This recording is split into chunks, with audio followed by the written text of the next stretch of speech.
शिव महापुराण की कथा कहती है, यदि राहु है, केतु है, शनि है, मंगल है, बुध है, शुक्र है, शनि है, आपको कोई भी ग्रह परेशान कर रहा है, आपके जीवन में कोई ग्रह अगर अनिष्टकारी है, आपके जीवन में अगर कोई ग्रह अनिष्टता प्रदान कर रहा है, तो निवेदन है शंकर के मंदिर में जो कलश लेकर आप जाएं, जल लेकर जाएं, उस कलश में मात्र अक्षत के 2 दाने डालकर ले जाएं, मात्र 2 अक्षत के दाने। जैसे सूर्य नारायण को प्रसन्न करने के लिए अपन कुंकू डाल लेते हैं, हल्दी डाल लेते हैं जल में, या चने की दाल डाल लेते हैं जल के अंदर।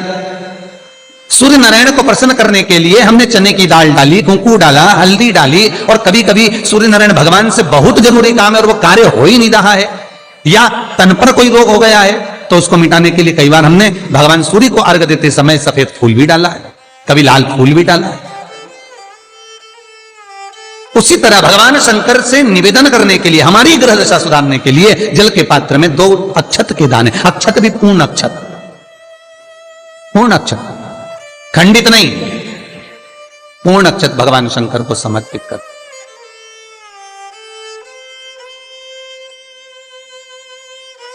और बाबा भोलेनाथ को जब हम जल समर्पित करें तो राहु, केतु, मंगल, शनि, शुक्र, बृहस्पति जितने ग्रह हैं सब अनुकूल हो जाते हैं महाराज, सब अनुकूल, सारे अनुकूल। ये उसके लिए जो बच्चा पढ़ने में कमजोर हो, जिसका विवेक काम नहीं कर रहा हो, जो बच्चे की बुद्धि विद्या अध्ययन में नहीं रमती हो, लगती ही नहीं हो, महाराज तांबे के कलश में जल लीजिए, उस जल में अक्षत के 7 दाने डाल लीजिए। तांबे के कलश में जल हो, जल में अक्षत के 7 दाने, ये जो 7 दाने अक्षत के आप डालेंगे, जो बच्चा पढ़ने में कमजोर हो, विद्या में कमजोर हो, या बुद्धि या विवेक से कमजोर हो, मैं उनके लिए भी कहूंगा जिनकी बुद्धि ही काम नहीं करती, जो मानसिक विकलांगता के प्रति, या कई लोगों से मैं निवेदन करूंगा कि मान लो आज आपका मन शांत नहीं है, आज आपकी बुद्धि शांत नहीं है, आज आपका चित्त शांत नहीं है, आज आपका विवेक शांत नहीं है, बहुत क्रोध आ रहा है, चिड़चिड़ प्रवृत्ति हो रही, घर में अच्छा नहीं लग रहा, परिवार में बात कर रहे हो और मन शांत नहीं है, मैं उनके लिए भी कहूंगा कि जो भगवान के मंदिर जाते हो और मंदिर में जाकर उनको चित्त ना लगता हो, भगवान के मंदिर में पहुंचकर उनको मूर्ति का दर्शन कर ठीक ना लगता हो, वहां पर भी उनको श्रेष्ठता नहीं लगती, उनके लिए भी कहूंगा चावल के 7 दाने जल के पात्र में डाल लीजिए और मात्र 5 पुष्प सफेद जल के पात्र में डाल लीजिए। दुर्वा के 3 बट, एक लंबी सी,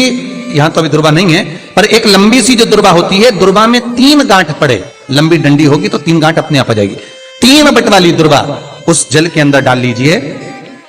और शंकर के मंदिर में जाकर उस जल को समर्पित कर दीजिए। जल समर्पित करना है, ये वाला जो जल चढ़ाएंगे आप शंकर को, जैसे शिवलिंग सामने है और जल का पात्र अपने हाथ में है, तो उल्टा जल चढ़ाएंगे, ऐसे आपकी ओर मुख करा हुआ कलश भगवान शिवलिंग पर आप चढ़ाएंगे, उल्टा के बाद इस तरह से, ऐसे नहीं चढ़ाना है उसको, इस तरह से चढ़ाना अपनी। मात्र 15 से 20 मिनट में जिसकी चित्त वृत्ति रमती नहीं हो, शांत नहीं हो रही हो, बुद्धि चित्त ना लग रहा हो, 15 से 20 मिनट में अंतर आ जाएगा, आपका हृदय चित्त प्रसन्न होगा। और बच्चों से निवेदन है जो विद्या में कमजोर है, जिनकी विवेकता विकलांगता की हो, बुद्धि काम ना कर रही हो, वो जल चढ़ाने के बाद कटोरी में वो जल के झेल कर उस जल का पान करना प्रारंभ कर दीजिए महाराज। 5 दिन 7 दिन पियो, आपको खुद आराम लगना प्रारंभ होगा। भगवान शंकर पर रक्त चंदन चढ़ता है, भगवान शंकर पर पीला चंदन चढ़ता है, पर भगवान शंकर पर कंकु, फूंकू, रोली नहीं चढ़ती। क्यों? क्योंकि भगवान शंकर के चरण में जब चोट लगी, कुंदुक का प्रहार करते समय कुंदुक चरणों में जाकर गिरा, माता ने वर मांगा भोलेनाथ से, बाबा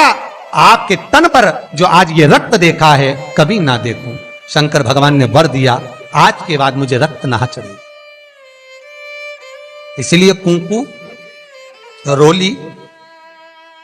शंकर भगवान का शिवलिंग जहां रखा रहता है, जो गोल भाग होता है, माता पार्वती जी का हस्तकमल चरण होते हैं, इस भाग पर आप कितनी भी रोली चढ़ाओ चल जाएगा, पर शिवलिंग पर कंकु, रोली, कुंकू नहीं चढ़ाना। आसपास चढ़ाइए, चंदन चढ़ाओ, अबीर चढ़ाओ, गुलाल चढ़ाओ, जो चढ़ाना है शिव को समर्पित करो। भगवान शिव कुंद के ईश्वर हो गए। शास्त्र कहता है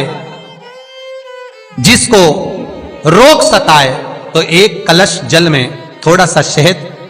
उंगली में शहद लेकर ओम लिखकर कुंदकेश्वर भगवान का नाम लेकर किसी भी शंकर के मंदिर में जल समर्पित कर दे। थोड़ा सा जल किसी बेलपत्र के नीचे चढ़ा दे, उस जल को नैनों से लगाकर घर लेकर आए, थोड़ा सा घर में लाकर घर के दरवाजे पर उसको जल से बिंदी लगा दे या त्रिपुंड बना दे, उस घर से रोग बीमारी दूर हो जाती है। साहब कुंदकेश्वर का नाम लेकर सब्सक्राइब करें हमारा चैनल। लोहे से ताकतवर, जम के बोलो, अग्नि, अग्नि से ताकतवर पानी, पानी से ताकतवर मनुष्य, और मनुष्य से ताकतवर बीमारी जो अच्छे अच्छे को निकल जाती है। कितने ही सूरमा, कितने ही सूरमा इस भूमि पर पैदा हो गए